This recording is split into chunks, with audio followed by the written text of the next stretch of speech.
Tara, let's explore Cambridge Part 1!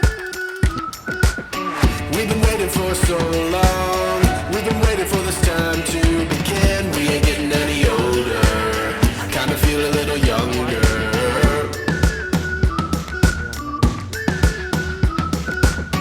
Run away and embrace the day. The sun is out, won't go away. Feel the clouds on your shoulder. Touch the sky, feeling bolder. Going out, going all the way. Going out, yeah.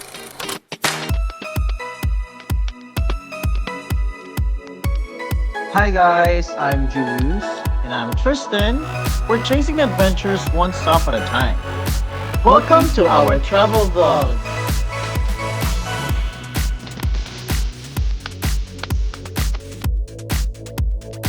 Good morning, guys! Morning!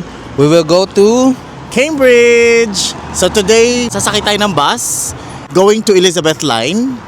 and then from there Elizabeth Line bababa naman tayo sa Leicester Station.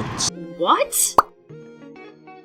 The Liverpool Street. I don't know, di ba? Hindi ko alam, siya nga yung nagpa-plan. Okay lang. So, papakita namin later kung paano namin binook yung ticket at saka kung ano yung mga explore natin doon. Balita namin, Cambridge is one of the oldest universities here in the UK. So, ipapakita namin yung area tsaka kung ano pa yung mga activities na pwede nyong gawin sa Cambridge. Okay, see you there!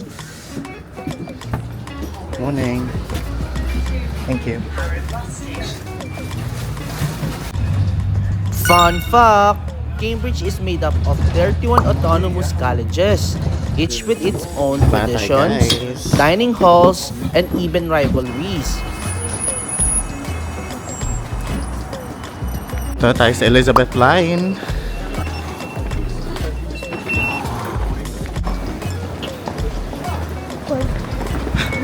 Well tayo guys, kasi baka maiwan tayo ng train.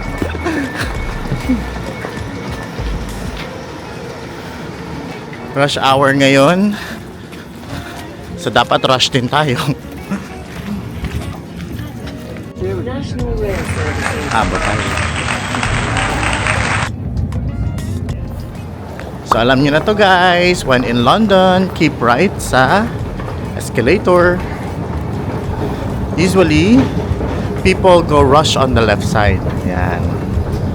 Para hindi kayo mahirapan when you're walking along the escalator. What do you expect? Dito na tayo sa National Rail pala guys, London Liverpool Street. So ang time natin ay 9:24. Yun siya. Platform 3. Okay, let's find the platform. Rush hour guys. Some people coming from different places in England work in London. So, yan siya. Sa National Trail sila.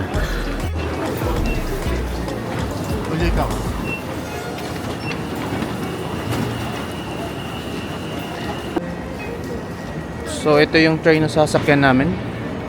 So guys, yung time natin is 9:24. Cambridge North tayo sasakay. So this is the train.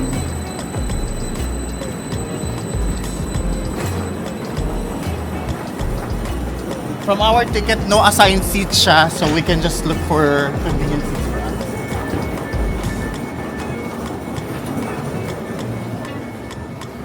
Para sa airport guys. Aeroplano pala.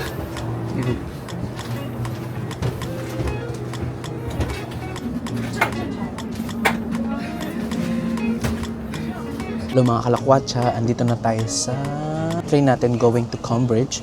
So, nabook namin to sa train line na app. And meron siyang 15 stops para makarating kami sa Cambridge. Pero hindi siya yung pinaka-last station. The last station is Cambridge North. So, yun. I think, more than 1 hour ang biyahe. 1 hour and 25 minutes. So, medyo matagal, pero pwede na din. At nakuha lang namin siya ng £57 for 2. So, see you there. And sa train line din, meron din silang book for 2. Kapag nag-register ka as May mga promo din na. member. That's good. So, kung gusto nyo pang makita na maraming promo, punta lang kayo sa train line app. We're going to Cambridge. Yan. So, off-peak pala yung nakuha namin. It means na mas konti yung tao expected to travel at this time, which also means mas mura yung ticket. So, kung gusto nyo makatipid, off-peak time din yung kunin nyo. Nag-search kami sa Google ng mga iba't ibang places na pwede natin puntahan or free things to do in Cambridge. So, sabi ni Google, malapit lang daw sa train station na babaan natin later is yung Mill Road. Meron ding museums such as Fitzwilliam Museum, Sedgwick Museum of Earth Sciences, Museum of Archaeology and Anthropology. May Market Square, may Trinity Lane, and so many other places to see. So tingnan natin kung magagawa din natin siya, and maganda yung panahon ngayon guys, kaya napili din namin today umalis. Kasi on most days ngayon sa England medyo gloomy, pero ngayon nagpakita si Mr. Sun. Gusto din namin mag-punting, which means we're going to go around the river and then we will see some of the best places in Cambridge through punting. See you later. Update namin kayo sa may papangganap.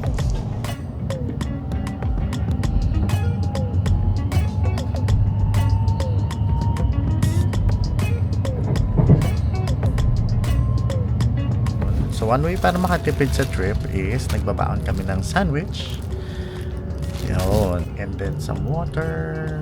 And then nagbaon din kami ng coffee kanina. So naubos na namin during our journey going to this train. Coffee's life. Ayan tayo guys.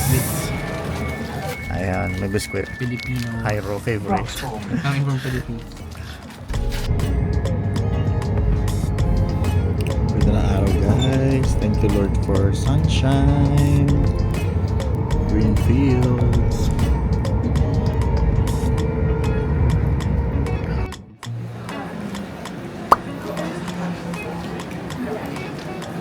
Dito tayo sa Cambridge guys. 9:24 tayo umalis kanina sa London. So yeah, almost 1 hour and 30 minutes siya, guys. Yeah. So temperature now is 3 degrees. Feels like 1. Feels like one? Grabe, lamig pala. Alright, so simulan natin ang ating tour.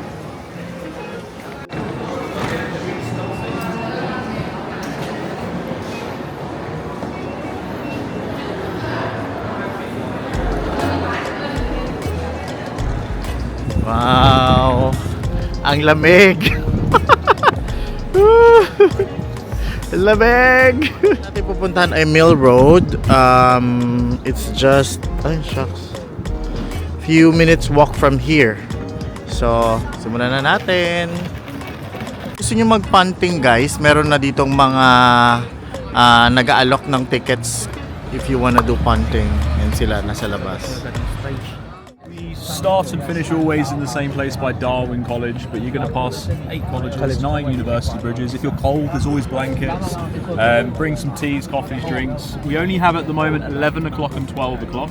Okay. But just yesterday we had to literally cease operation at 1 o'clock. But if you want to go today, still show you the Bridge of Sighs, same one as in Venice and Oxford. Go past King's and the Chapel, and you have the mathematical bridge as well. If you're cold, there's blanket. So, magpapunting kami. Card today. We'll pay by card. Is that separately or together? Together. Let's just tap on the screen there when you're ready. Okay, so you can pay by card. But just check in 5 minutes early, and then Jemima will look after you. Alright, thank Thanks, you. guys. Thank you. Have a good day. By Bye. the way. Thank you, Eric. Hi guys! We got a ticket So, for punting later. change plan. Mag-punting muna tayo. Yeah, kasi ang reason kasi daw, lately daw naulan. Tapos mas malakas yung current ng River Cam. So, today, since the weather is nice, mas maganda na mag-punting kasi mas safer. Tsaka mas ni-ensure nila na makabook na din. Kasi nga, hindi natin alam ang weather dito. Minsan bila daw umuulan. So, mas better na unahin daw natin to today. Yeah. So, we are scheduled for 12 p.m. Yeah. Yeah, so yung mga prices, i-flash na lang namin dito. Yeah. So, different ang prices, students, adults, at saka yung mga bata. Yeah, children. Children. Mas mura din to children. Meron pa tayong exactly 1 hour. Yeah. So, punta muna kami sa ibang destination dito. Okay, tara, ikot tayo sa Cambridge. Unahin natin yung direction papunta sa Punting ticket natin. And then doon tayo mag-figure out. Doon na lang tayo maikot kasi 28 minutes sa Google Map to walk. Medyo layo. Yeah, so maglalakad na lang rin tayo para makita din natin yung paligid, ma-explore natin siya ng hindi tayo nagmamadali.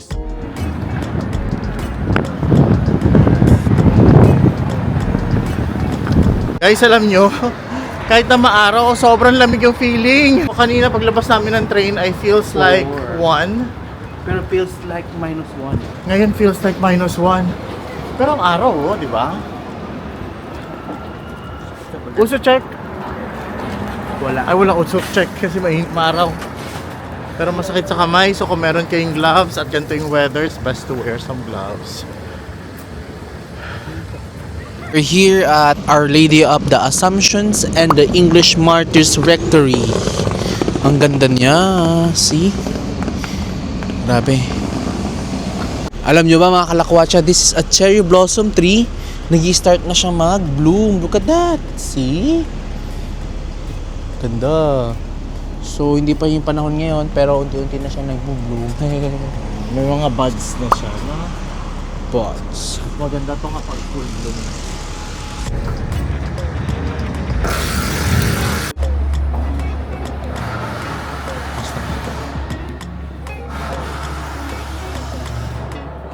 Pasok tayo sa loob, guys, at mag-pray. Ang warm ng feeling sa loob ng church. Tingnan nyo to, makikita nyo yung design ng sinaunang simbahan sa England.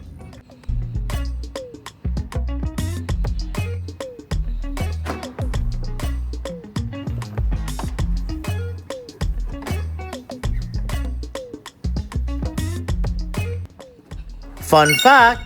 This church is one of the biggest Catholic churches in the UK. Church of Our Lady of the Assumption and the English Martyrs is enormous by English parish standards. It was built in the cathedral-like scale, even though Cambridge isn't a Catholic diocesan seat. Another sign it was meant to make an impact. Check this out mga Kalakwatsa, lagayan ng holy water.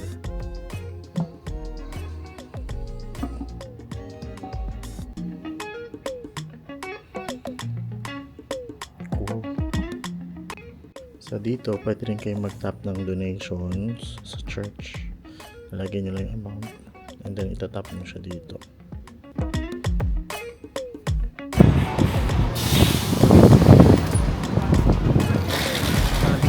Lamig, no?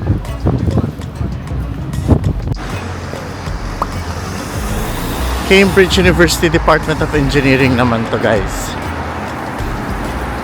Actually, pag naglakad kayo around, ramdam mo na medyo slow pace yung lugar as compared to London.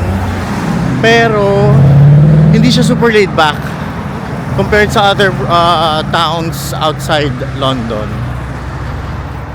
Ang ano lang ng vibe, napaka-relaxing, guys. Wala masyadong tao. Siguro kasi at this time nasa trabaho or nasa school yung mga tao sa paligid. But you can see it's not too busy road. Ang enjoy lang maglakad-lakad dito.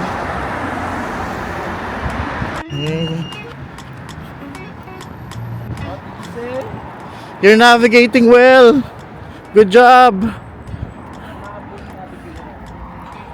So usually kapag nagta-travel kami, ako usually ang navigator. Pero napilitan siya kasi ako may hawak na camera eh. So chill tayo today. Napakaganda, guys. Look. Who would not want to walk here? Okay, no? Pero ang ganda. Napaka-relaxing ng vibe. You can just have coffee or read books and just sit on the corner and then just be quiet. Alam mo yun? Ganda ng vibe.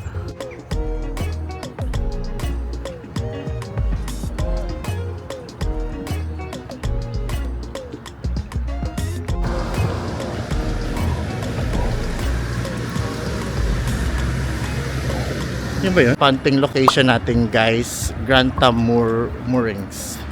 Hi! So we're scheduled at 12 for the punting? Perfect. Did you guys have a ticket today? Yes. Hold on. Yeah. Pila, guys. Wow, maalog, guys. Sakwa. Hello guys! Hello! Start na tayo mag-punting. Yes! Yeah. Tensi, excited? Ako! Me too! Tour namin kayo sa areas dito sa Cambridge.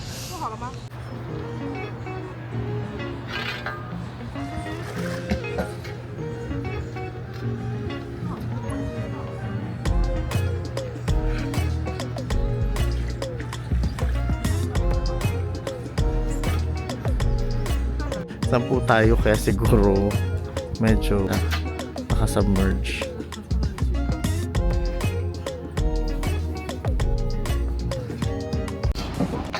Mga Kalakwatsa, alam nyo ba that punting in Cambridge began as a simple way to carry goods along shallow rivers like the River Cam? The boats have flat bottoms, so they work well in low water, but they can be harder to steer than they look.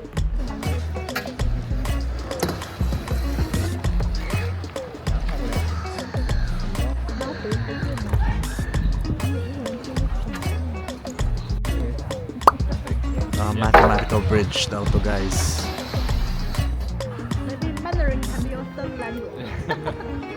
I don't think so, it's too confusing.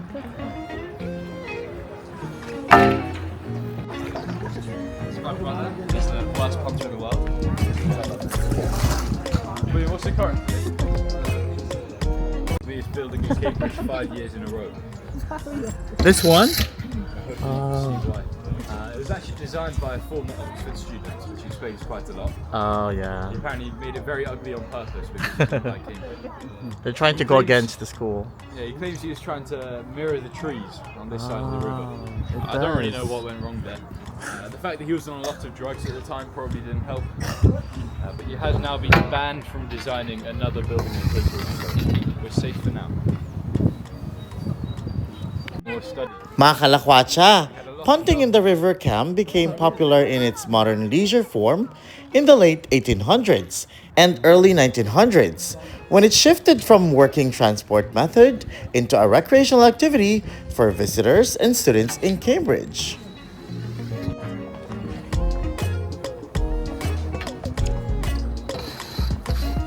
Look, it's 1350.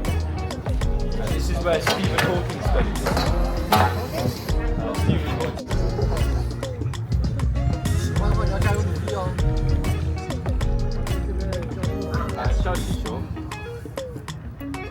So what's your major? Sorry, what's my major? Yeah. French. French? French. Yeah, careful, they do bite a little bit. This is Trinity College, or St. Yeah. This is the richest college in Cambridge. It's worth about 2.4 billion. Umikot siya yun. It's worth more than the whole of Oxford University combined. Wow. Just for building. Yes.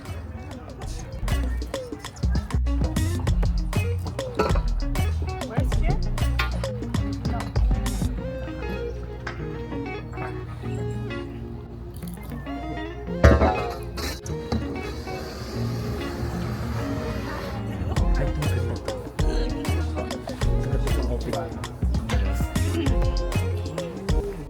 Okay, so this is the most famous bridge on the river. So it was originally called New Bridge when it first opened in 1831, but then Queen Victoria came to visit in the late 1800s.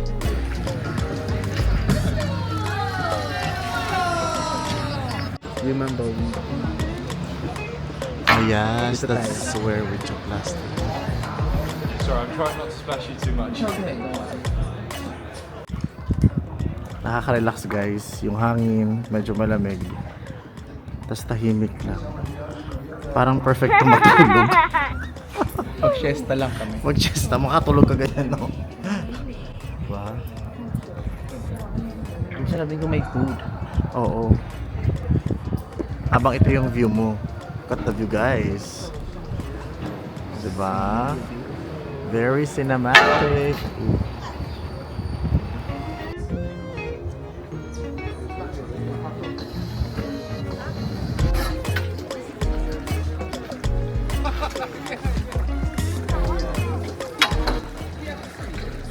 Pabalik na po kami mga Kalakwatsa. Pero mahirap ang pabalik. Malakas ang current. So, Ganun kasi yung current ng water. so yun. Nakakaantok. Pwede na kami mag-sleep.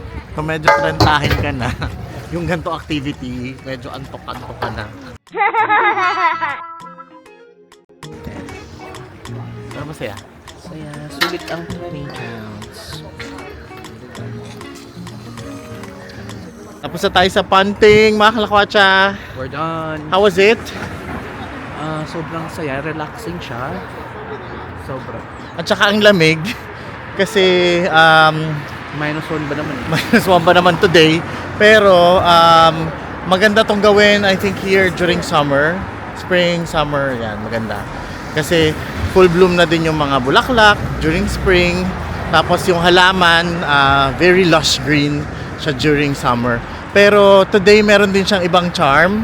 This is a must try, guys, in Cambridge. If you travel in Cambridge, make sure you do not miss Punting. Cambridge is equal to Punting. Yes. So, tuloy natin yung gala natin. May mga lugar pa tayong pupunta. Guys, punta naman tayo ng museum. Sa Fritz William Museum. Let's see what to discover in that museum. Apakalamig. Wala ko check pero ang lamig, grabe. Maraming salamat sa pagsama niyo today, mga Kalakwatsa. Stay tuned for Cambridge Part 2 for more adventures here. To God be the glory. Thank you po, Lord.